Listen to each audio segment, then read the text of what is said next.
नमस्कार, हर हर महादेव। आप देख रहे हैं वीआईपी न्यूज और मैं हूं आपके साथ डॉक्टर रानी।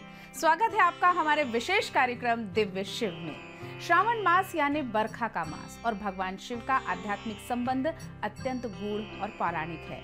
श्रावण जो वर्षा ऋतु का पवित्र महीना होता है, प्रकृति में जीवन और नई ऊर्जा प्रवाहित होती है। इसी प्रकार शिव की पूजा भी आत्मा में नई चेतना और शांति का संचार करती है। वर्षा की बूंदें जैसे पृथ्वी को शुद्ध करती हैं, वैसे ही श्रावण मास में शिवलिंग पर जल अर्पित करना हमारी आत्मा को पवित्रता प्रदान करता है। भगवान शिव का स्वरूप न केवल संहारक है, बल्कि वो पुनर्निर्माण और परिवर्तन के देवता भी हैं। श्रावण मास में उनकी आराधना हमें अपने भीतर के अंधकार और नकारात्मकता को दूर करने की प्रेरणा देता है। वर्षा ऋतु की ठंडी बूंदें जैसे आत्मा की प्यास बुझाती हैं, वैसे ही शिव की भक्ति हमारी आत्मा को निर्मल करती है और उसे आध्यात्मिक उन्नति की ओर लेकर जाती है। श्रावण मास में शिव पूजा केवल एक धार्मिक अनुष्ठान नहीं, बल्कि आत्मा की शुद्धि और जीवन के प्रति जागरूकता का प्रतीक है। शिव और सावन का ये मेल हमें प्रकृति और ईश्वर के बीच की कड़ी का अनुभव कराता है, जिससे हमारी भक्ति और श्रद्धा दोनों बढ़ती है। मध्य प्रदेश के दतिया में विराजित श्री नागेश्वर महादेव मंदिर केवल एक पावन धाम, पावन स्थल नहीं, शिव की उपस्थिति की प्रचंड ऊर्जा का एहसास देने वाला दिव्य धाम भी है। ये वो स्थान है जहां हमें गहन संदेश मिलता है कि शिव केवल एक देवता नहीं, बल्कि आत्मा के भीतर जागृत होने वाले अनंत चेतना है।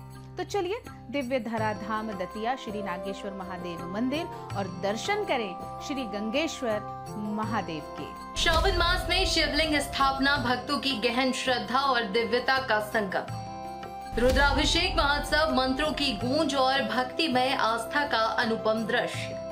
श्री नागेश्वर महादेव मंदिर जहां हर सांस शिवत्व में डूब जाती है। श्रावण मास के 23वें पुण्य दिवस पर दतिया स्थित श्री नागेश्वर महादेव मंदिर एक साधारण देवालय नहीं रहा, वह साक्षात शिवमय चेतना का केंद्र बन गया है। श्रावण मास पार्थिव शिवलिंग निर्माण और भव्य रुद्राभिषेक महोत्सव में जैसे ही श्रद्धालु पवित्र परिसर में प्रवेश करते हैं, वातावरण में एक अदृश्य लेकिन गहन दिव्यता का संचार होने लगता है। इस पुण्य अवसर पर श्री गंगेश्वर महादेव पार्थिव शिवलिंग सहित भगवान शिव के संपूर्ण दिव्य परिवार, श्री गणेश, माता पार्वती, श्री नंदी, श्री कुबेर और श्री कीर्तिमुख के विग्रहों की मिट्टी से प्रतिरूप बनाकर विधि पूर्वक प्रतिष्ठा के साथ पूजन संपन्न हुआ। ये प्रतिष्ठा केवल मूर्तियों की स्थापना नहीं थी, ये उस चेतना की प्रतिष्ठा थी जो आत्मा को ईश्वर के सबसे निकट ले जाती है। श्रद्धालुओं की आंखों में भक्ति भाव से भरे उस मौन संवाद की निशानी थी, जहां हृदय शिव के साक्षात सानिध्य को अनुभव कर रहा था। श्रावण मास के पुण्य काल में जब यजमान श्री अवधेश तिवारी जी ने अपने परिवार सहित रुद्राभिषेक और शिव महानुष्ठान के यज्ञ मंडप में विराजमान होकर श्री गंगेश्वर महादेव की आरती की, तो यहाँ लहरों की हर गूंज, शिव नाम की हर ध्वनि में एक ऐसी अदृश्य उपस्थिति महसूस होती है, मानो स्वयं भोलेनाथ अपने भक्तों के बीच उपस्थित हो गए हो। प्राकृतिक गुफा मंदिर में समुद्र की लहरों से शिव का अभिषेक। पौराणिक शिवलिंगों की अनोखी आस्था और दिव्यता। श्रावण में गंगेश्वर मंदिर का भक्तिमय वातावरण। गुजरात के दीव क्षेत्र में फुदम नामक गांव के पास समुद्र की लहरों के किनारे स्थित श्री गंगेश्वर महादेव मंदिर केवल एक तीर्थ स्थल नहीं, बल्कि शिव की जीवंत उपस्थिति का अनुभव कराता है। ये मंदिर एक प्राकृतिक गुफा मंदिर है, जहां हर दिन हर क्षण सागर की लहरें स्वयं भगवान शिव का जलाभिषेक करती हैं। गुफा में विराजमान 5 शिवलिंग जो पौराणिक मान्यताओं के अनुसार पांडवों द्वारा वनवास काल में स्थापित किए गए थे, आज भी उतनी ही श्रद्धा, निष्ठा और आस्था से पूजे जाते हैं। यहाँ लहरों की हर गूंज, शिव नाम की हर ध्वनि और गुफा की हर शांति में एक ऐसी अदृश्य उपस्थिति महसूस होती है, मानो स्वयं भोलेनाथ अपने भक्तों के बीच बीच बैठे हो। जब कोई भक्त मंदिर की सीढ़ियां उतरकर उस गुफा में प्रवेश करता है तो सबसे पहले लहरों की छुअन और ठंडी हवा का स्पर्श उसे शिव की कृपा का एहसास कराता है। वहां का प्राकृतिक अभिषेक बिना किसी पुजारी, बिना किसी कलश, ये दिखाता है कि सच्ची पूजा ईश्वर स्वयं भी करते हैं। यदि स्थान और श्रद्धा पवित्र हो, श्रावण मास और महाशिवरात्रि पर ये स्थल भक्ति, ध्यान और आध्यात्मिक ऊर्जा का तीर्थ बन जाता है।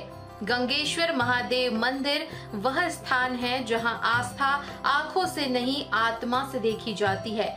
हर श्वास में ओम नमः शिवाय की गूंज और हर लहर में शिव का स्पर्श, यही है दिव्य स्पंदन। श्रावण मास केवल बादलों का घिरना, वर्षा का बरसना और मंदिरों में घंटियों का बजना नहीं है। ये वो समय है जब प्रकृति स्वयं तपस्विनी बन जाती है, जब धरती शिव के चरणों में नतमस्तक होकर हर बूंद के माध्यम से गंगा जल अर्पित करती है, और जब हम भी अपने भीतर की भीड़ से निकलकर कुछ क्षण उस मौन की ओर बढ़ते हैं जहाँ शिव हमारी प्रतीक्षा करते हैं। ये मधुमास हमें याद दिलाता है कि भक्ति केवल शब्दों में नहीं होती, वो तो मौन में भी जन्म लेती है, अश्रुओं में बहती है और निशब्द अर्पण में प्रकट होती है। पीताम्बरापुरी स्थित दतिया का श्री नागेश्वर महादेव मंदिर जैसे तीर्थ धाम शिव चेतना के जीवंत केंद्र हैं, जहां श्रद्धा केवल सिर झुकाने का नहीं बल्कि आत्मसमर्पण का भी नाम है। वहां की रुद्रवाणी, पार्थिव शिवलिंग की स्थापना और श्रद्धालुओं की मौन आहुति, ये सब मिलकर जैसे एक अदृश्य आत्मिक संगम रचते हैं। श्रावण में शिव बाहर नहीं होते, वो तो भीतर उतरते हैं, और जब भीतर की भक्ति जाग उठती है तब समझिए आपने प्रत्यक्ष में शिव तत्व को आत्मसात कर लिया है। तभी तो कहा गया है कि जब श्रद्धा मौन होती है तो वो प्रार्थना नहीं रहती, वो तो स्वयं का साक्षात्कार बन जाती है। तब यही स्वर सुनाई देता है, कर्पूर गौरम करुणावतारम संसार सारम भुजगेंद्रहारम सदा वसंतम हृदयारविंदे भवम भवानी सहितम नमामि। और तब अंतर्मन से एक ही उद्घोष होता है, हर हर महादेव। तो आज के खास कार्यक्रम दिव्य शिव में बस इतना ही। देखते रहिए वीआईपी न्यूज, जहां शिव दर्शन एक नई आध्यात्मिक अनुभूति है। नमस्कार।